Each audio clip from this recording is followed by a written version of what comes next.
When was the last time you fell asleep easily? Not just crashing from pure exhaustion, actually falling asleep calmly, naturally, without lying there for an hour with your brain running at full speed. For a lot of high achievers, that can feel like a distant memory. You're tired. You know you're tired. But the moment your head hits the pillow, that's when your mind decides to switch on. The to-do list appears. All the replays of everything that happened that day happens again. The what if questions all pop up. Did I handle that meeting right? Could have handled it better. What's going to happen tomorrow? What did they mean when they said that? And you just lie there. You're tired, but you're wired. You're exhausted, but you're still frustrated about what happened that day. You're watching the clock, doing the math. If I fall asleep right now, I have 5 hours of sleep. That usually makes it worse. If this is you, then this episode is for you because this isn't a willpower problem about willing yourself to go to sleep. It isn't laziness or not even a sleep problem. This is your nervous system. And once you understand that, you can actually fix it. You're listening to Give Yourself Some Leeway with me, your host, Eugene Lee. I want to start with giving you this picture, something that has happened to me many nights, and going to bed at 11 p.m., even though I've been up at 3 a.m. And I've been ready to hit the pillow since 3 p.m. this afternoon. I've been practically falling asleep in the last meeting of that day. And now lying in the dark, looking at the ceiling, wide awake, absolutely wired. Brain decides to say that right now is the perfect time to review every conversation that you've had today. Plan next week. Worry about that thing that you said 3 years ago in the pub. Draft a mental email that you know you're never going to send. Start that business that never happened. That could happen. You try to slow down, so you distract yourself. Try checking your phone. Scroll a little. Doom scrolling is the worst. Now it's midnight. Now it's 1 a.m. Oh, I've got like 4 hours before I need to wake up. You feel that creeping dread. The tiredness and the wakefulness are both fighting each other. And somewhere in the middle, you start thinking, what is wrong with me? If this is you, nothing is wrong with you. But something is happening in your body that no one ever explained. High achievers tend to live most of their lives in this state of activation. Deadlines, decisions, performance, responsibility. Your sympathetic nervous system, which is your fight or flight side, is engaged for most of the day. And that's not always a bad thing. That activation is part of what drives you to do everything you do. But here's the problem: your nervous system doesn't have an off switch that you can just flick off at 10 p.m. It needs some time to transition, to move from that activated and alert state to calm and safe, and then to sleepy. And that transition takes time. It takes the right conditions. And for most high achievers, that transition never gets a chance to happen because we go from full speed straight to getting into bed. We close the laptop, turn off the lights, time to sleep. And your nervous system looks around in the dark and thinks, we were just in a crisis mode 20 minutes ago. I don't think so. I don't think I'm ready to let my guard down and go to sleep. This also comes back to the cortisol, the primary stress hormone that we mentioned a few episodes ago. In a healthy rhythm, your cortisol is at its highest when you wake up in the morning. That's what gets you out of bed, gets you going, gives you that drive to start the day.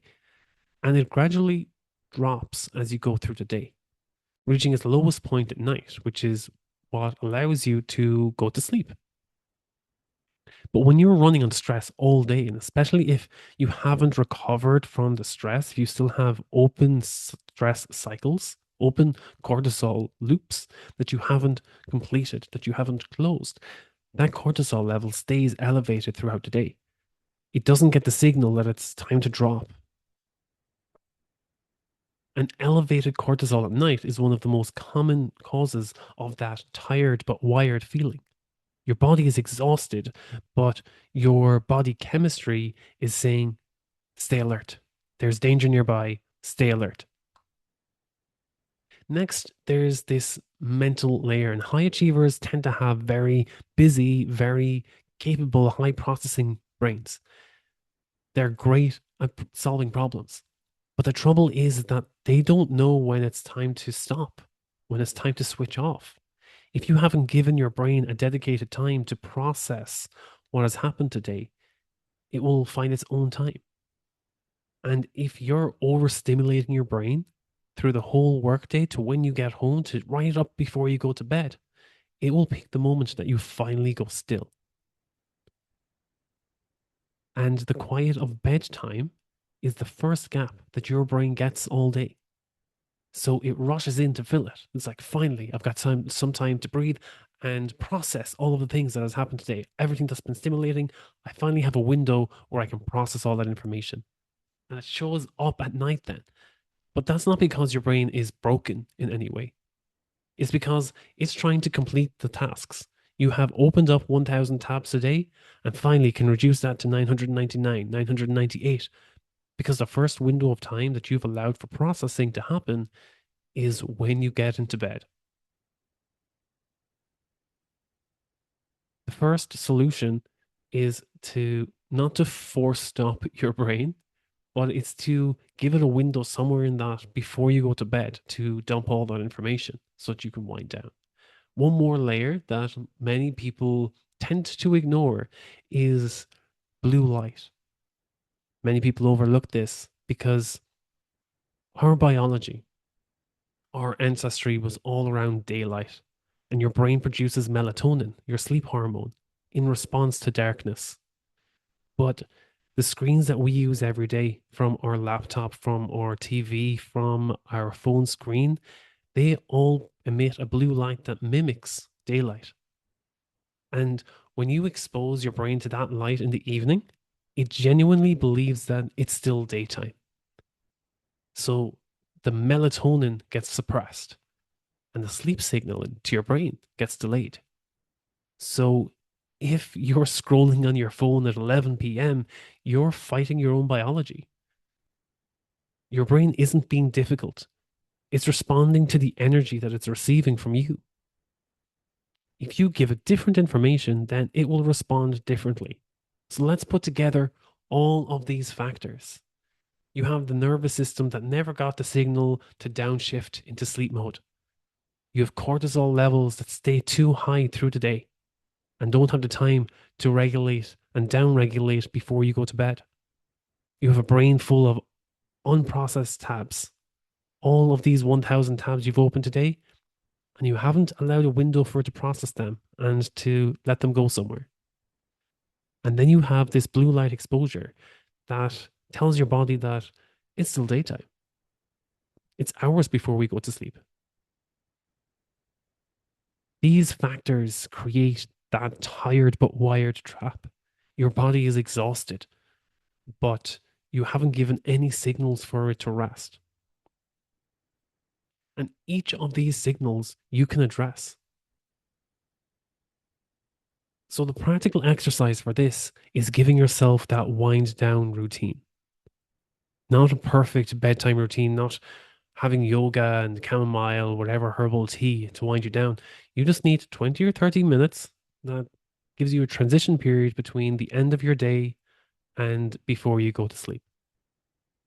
It's that signal to your body to say, okay, no need to be so alert. You're calm, you're safe. It's time to wind down. You just need a minimum of 20 to 30 minutes. So we'll start with your brain, all those unprocessed thoughts. Have a brain dump. One of the easiest way to do this is just to get your thoughts out of your head and put them on paper. When you write them down physically, not as a note on your phone, when you write it down pen to paper, it's physical, it's tangible, and your brain sees that as task complete, that it's handed over to the next day. It's somewhat resolved. So write it down. Don't organize it, don't solve it, don't try to categorize it. Just write down everything. Just empty that mental inbox of unopened emails and put it down the page. This tells your brain it's been noted. I can let it go now. I can pick up again tomorrow or another day. And as simple as it sounds, it's effective. Next is reducing light. If you reduce blue light, whether that's putting on a filter on your screen or wearing blue light blocking glasses or something, or even just turning off the laptop and half an hour earlier and reducing, dimming the lights in your house. This helps you to produce the melatonin that your body needs to wind down and go to sleep. If you feel the need to scroll through your phone, if that habit keeps on coming up, put your phone face down at the other side of the room, or put your phone in a different room to charge for the night if it's that much of a distraction.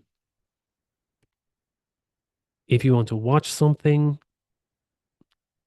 at most, keep it far away that you don't have a light in your face or have it dimmed or in monochrome or something. Keep it low stimulation, not a horror or action or anything that will spike your heart rate or emotions. This isn't about punishing yourself before you finish your day, but it's about giving your brain that space to have that darkness signal that it needs to start producing the melatonin. Because you want to send the signals to your brain like an invitation to say, hey, it's winding down time now. You're safe. We're calm.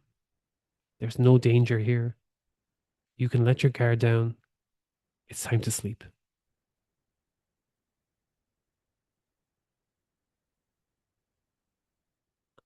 Next is to reframe what sleep means to you.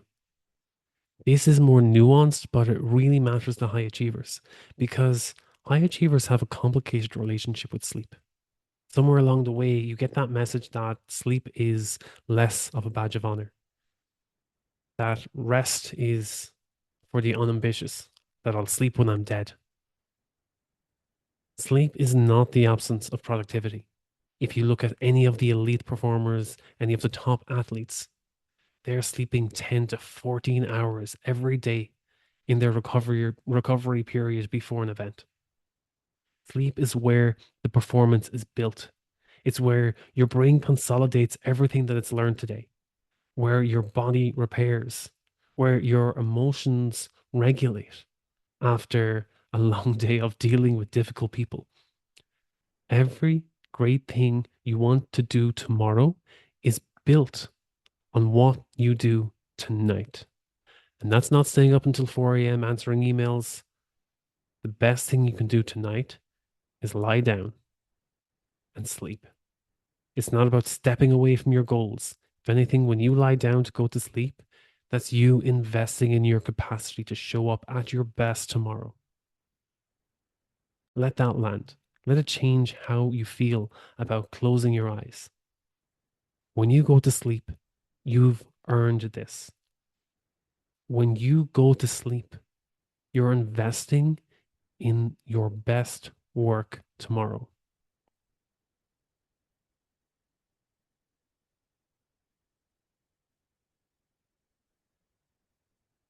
If I can drill this into you, it's that, as I mentioned before, this is not a luxury.